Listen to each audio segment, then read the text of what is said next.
छत्तीसगढ़ में उपचुनाव की तारीखों का ऐलान हो गया है। आपको बता दें कि मध्य प्रदेश की विजयपुर, बुधनी और छत्तीसगढ़ की रायपुर दक्षिण सीट पर विधानसभा उपचुनाव का ऐलान हो गया है।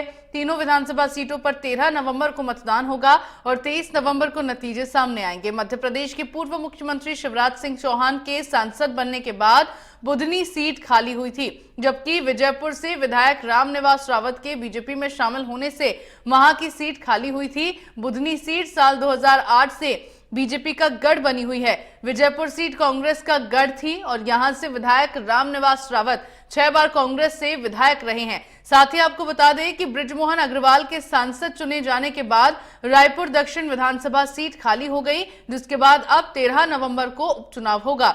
एमपी और छत्तीसगढ़ में उपचुनाव की तारीखों का ऐलान हो गया है।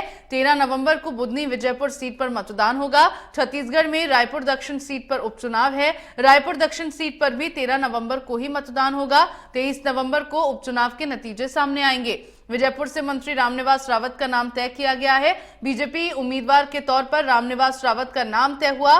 बुधनी के लिए प्रदेश चुनाव समिति ने 5 नामों का पैनल भेजा दिल्ली, और कांग्रेस भी अपने प्रत्याशियों के नामों पर मंथन फिलहाल कर रही है।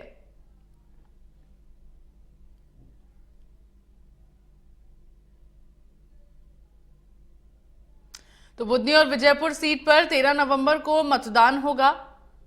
23 नवंबर को चुनावी परिणाम सामने आएंगे। मध्य प्रदेश की 2 विधानसभा सीटों पर उपचुनाव हैं। 18 अक्टूबर को नोटिफिकेशन जारी हो जाएगा।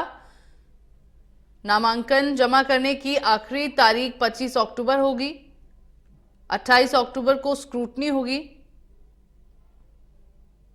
30 अक्टूबर को नाम वापसी की आखिरी तारीख होगी। तो ये कुछ मुख्य बातें आपको चुनाव से संबंधित बता रहे हैं। रायपुर दक्षिण विधानसभा में भी उपचुनाव होने हैं। रायपुर दक्षिण विधानसभा में 13 नवंबर को मतदान होगा। 23 नवंबर को नतीजे घोषित किए जाएंगे।